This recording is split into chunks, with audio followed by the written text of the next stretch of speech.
أنا عايزة أقول لك على حاجة. وأنا عايز أسمع. أنا عندي ليك مفاجأة. وأنا كمان عندي ليك مفاجأة. قول. لا بعدك. لا قول أنت الأول. حولت لك فلوسك على حسابك عشان تخرج أبوكي من السجن. إيه؟ مش مبسوطة؟ لا مبسوطة. طب إيه مفاجأتك؟ أنا حامل. ليه؟ يعني إيه ليه؟ يعني ال40 مليون ما كفوكيش فطمعانة في أكتر. عارفة حولت لك الفلوس إمتى عايدة؟ أول يوم وصلنا في لبنان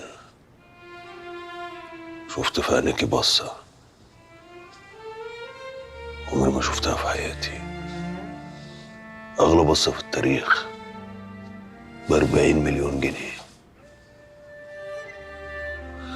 بس ظهر إنهم ما كفوكيش، قلت أجيب من جعفر العيل اللي بيه أشفط فلوسه كلها. أنت إزاي تقول لي كده؟ أنا كنت فاكرة إن أنا أغلى واحدة عندك، حتى لو كنت مانعهم كلهم يخلفوا، إنما أنا غير أي حد. لما أقول لك إن أنا حامل هتفرح. أفرح؟ طب ده حتى يبقى عيب. أفرح وأبوكي ميت. والله العظيم كنت هقول لك، والله العظيم. اللي فاتك يا انت هتنزليه بالذوق أحسن ما تصرف بمعرفتي.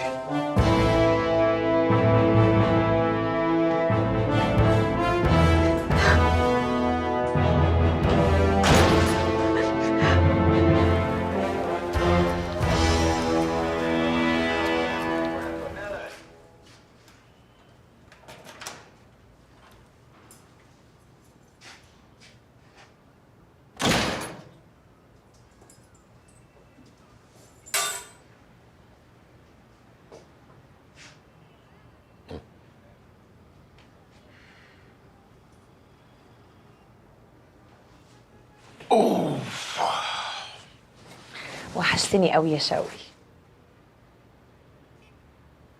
ايه يا اخويا مالك في ايه؟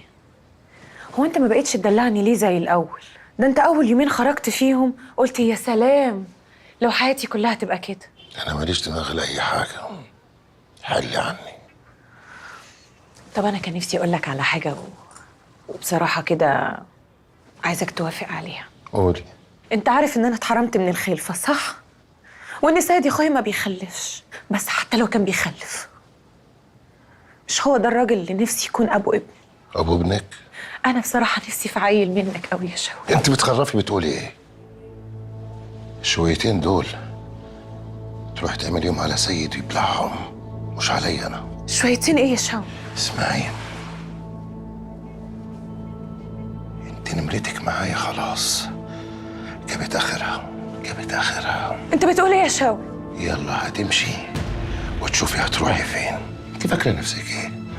انا جبتك عشان اذل بيكي عيله العمده وخلاص حصل.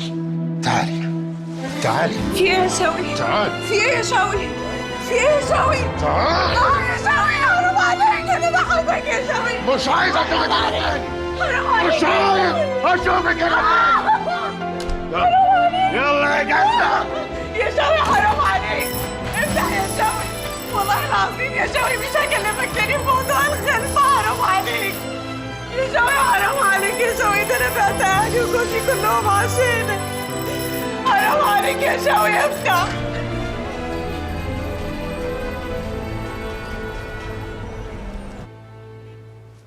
ايه اللي شغلك يا جعفر؟ انت كنت رايق يا ايه اللي شغلك يا نور عين امك؟ واد سيف. تاني برضه سيف؟ ماله؟ كنت حكي لك انا اما الواد ده اتولد ملقاش ابوه، امه اللي مربيه، وقعد عنده في الشقه. باب خبط، الواد بيفتح لقيت بلال شام. ايه؟ بلال شامة؟ اه يما بلال شام. بلال شام اللي بدور عليه عمري كله. جريت وراه عربيه خبطته مات.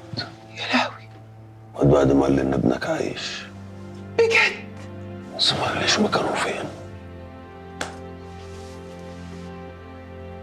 وكأن الدنيا مسلطة عليها بلال شمل تعذيبي. سألت سيف قلت له تعرف الراجل ده منين وجاي لك ليه؟ قال لي ان امه الله يرحمها قالت انه قريبه من بعيد وهو ما يعرفوش. خدت الواد وطلعنا على اسكندريه على خالته. قلت لي ما اعرفش حد اسمه بلال شامل. منين قريبهم؟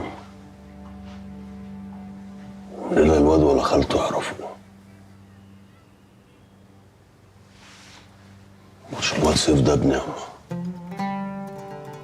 رابطة غريبة والمكتوب باسم جده. في حاجة بينه وبين بلال شامة وقريبه، والواد ما يعرفوش ولا خالته تعرفه. بلال شامة اللي بدور عليه العمر كله ولاقيه في شقته. مش رابطة غريبة دي؟ انت شاكك ان هو ابنك يا جعفر ولا نفسك يكون ابنك؟ شاكك.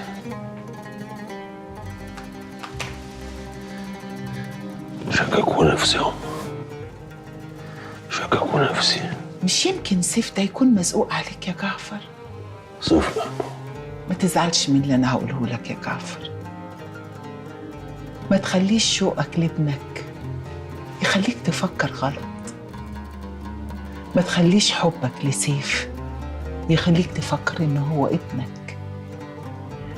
يا ابني عيش حياتك بقى وسيبها لربنا. لو ربنا رايد يرجع لك ابنك هيرجعهولك. عارف ستي الله يرحمها كانت دايما كده لما تيجي حاجة تضيع مننا تقول لنا اللي تبطل تدور عليه هيتلاقى لوحده. الله يرحمها.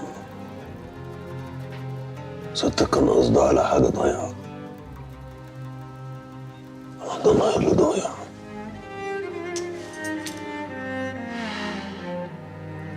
طب بقول لك ايه، انا في موضوع تاني عاوزه اكلمك فيه يا جعفر. خير. عايده حامل. فين على الموضوع ده؟ هي قالت لك؟ جعفر بابا ما فين على الموضوع ده خلاص.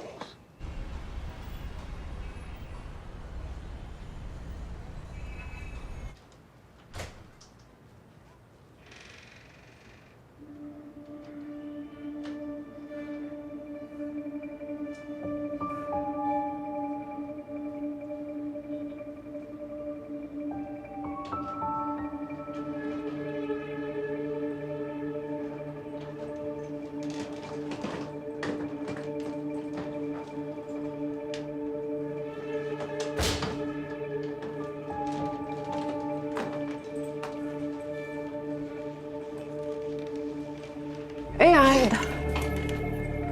لما شنطك رايحة على فين؟ رايحة عند بنت خالتي. لا ده انت مسافرة عند بنت خالتك مش رايحة لها بس. لا مش مسافرة، راح اديها لبس. نسيت اقولك.